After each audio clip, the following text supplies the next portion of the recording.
friends with Joe and Barbara, and I'm really very honored that they asked me to take this role today. I'll be sort of interviewing Barbara as we go along if she needs a question thrown to keep the pace going, but I think we'll be fine.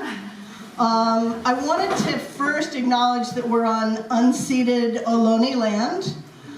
Here in the Mission, there are creeks that run underneath all these buildings and on Balmy and everywhere else where people would clean their fish and get their water. So we're right there with them. We call on those ancestors to be part of this today, as well as all of the other people who have come through the Mission and settled it, that were not colonizers. So Barbara's book just came out. You've seen it. Maybe you held it.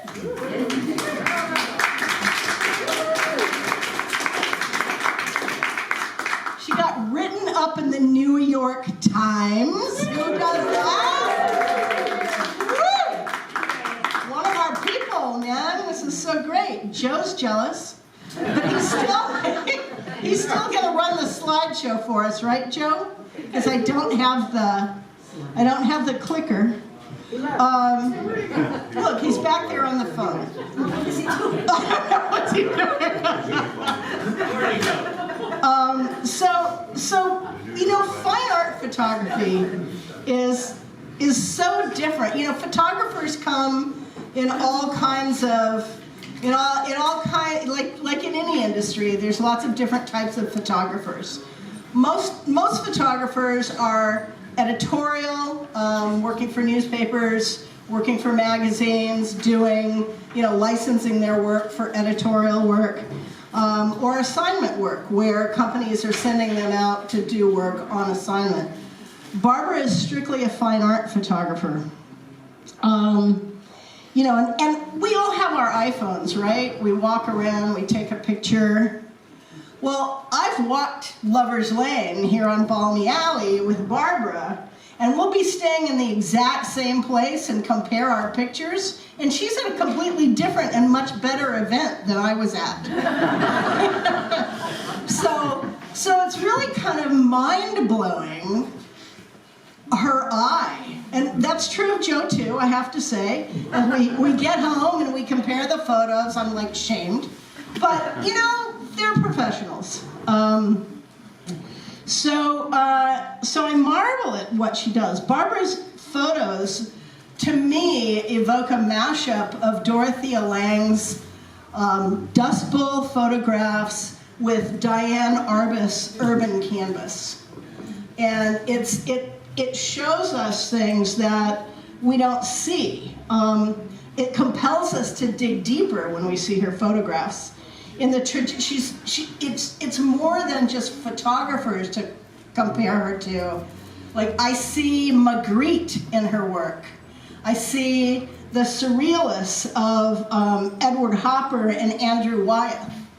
And so she's channeling the greats from painting to sculpture to just some kind of quirky upbringing that she had in LA that informs everything. So it's with great pleasure that I want to introduce Barbara Ramos and then take us on a journey through her photographs. I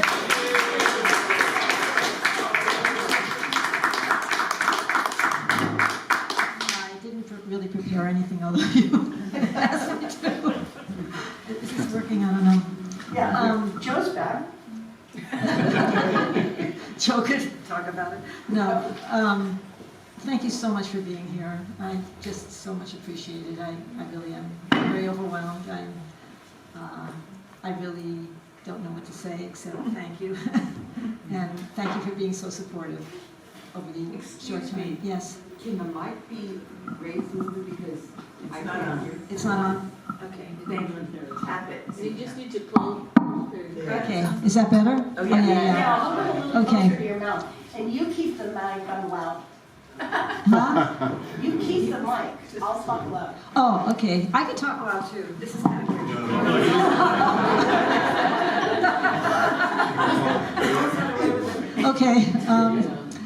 I just want to thank all of you for being here. I really didn't know what to expect. I mean, this book is like a fantasy for me. It just happened out of the clear blue, really. I had put away my photography for over 50 years.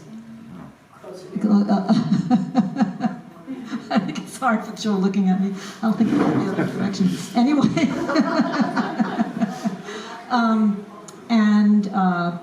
The reason I did that was because it was all-encompassing. I was photographing like the minute I woke up to the minute I went to bed, and it overtook my life entirely. And I realized at one point that I couldn't do that anymore. That I had photographed what I needed to photograph, and it was an era of my life when I was trying to move on, and I felt I needed to be practical and make a living.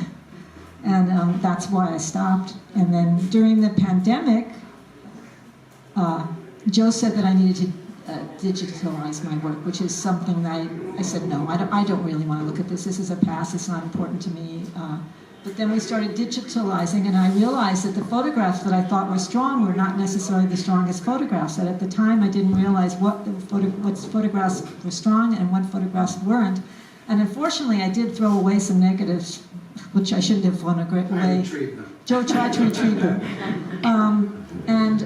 That's an interesting thing, to think that you may think that your work is strong at one point when it really wasn't strong. So we started digitalizing, and we started this journey where I started to put the photographs on Facebook, and it wasn't something I wanted to do. I mean, really, it wasn't. I'm not a person who would want to do that. And once I started doing it, it was a lot of fun, because it became like a moving picture show. Like every day I would think about what would be the next photograph that would interest people, and how would I bring it along. And I started to have a lot of reaction from my friends and other people and other artists, and it was a wonderful thing. And eventually, Stephen Heller came to me. He was one of my Facebook friends and said, I'd like to do a story on you for Black and White magazine. And we didn't know who he was. I had to be sure who this person was. And eventually we started talking back and forth, and it was a very pleasant experience to talk to him. And I really enjoyed it in the middle of the pandemic, having somebody to talk to about photography. I hadn't talked about it in 50 years. And he did a 14-page article on me in Black and White magazine, and with pictures, and it was an amazing thing. I mean, you can imagine that this is not something I seeked out. This has just happened for me, so it was kind of unreal. And then eventually, Sally Stein came to me, who is a very well-known critic. She was also one of my friends, and I don't know if any of you are in the photography field, but she is a pretty important person in the photography field, and she said she wanted to get me a book. So she looked around and she found Chronicle books, and it started. And Chronicle books were wonderful. I mean, it was just a fantastic experience. I learned a lot from the whole process of putting the book together, that what I thought was the appropriate way to show my photographs wasn't necessarily appropriate. I didn't have the skills. And I was the type of person my whole life that I took care of everything, from the beginning to end. And these people were offering me their knowledge and talents, and I finally had to accept that, that green color was right. You didn't need purple, which would have been the way I wanted to go. And Sally sequenced all the photographs in the book, which was great. So it's great to have a curator to see your work from a different point of view. These are all things that I learned from doing the book, and the book came out, and Chronicle started to publicize it, and they did an incredible job. And all my friends on Facebook were very supportive and encouraged me, and I'm so appreciative. And that's all I need to say at the moment. Okay. All right. No, keep that. Okay. So, all right, we all put our pictures up on Facebook, and people don't come by with book deals often. So that shows that you know, I think what we really, Joe, next slide. God, he's over there taking pictures. So it's unfortunate that the slide presentation isn't great. These photos are in the book, but I think that one of Barbara's talents is that she has an oddly intimate perspective with people. It's a little odd. She picks the characters that she picks, right? So, do you want to? There's a couple of slides about this oddly intimate perspective. Do you want to start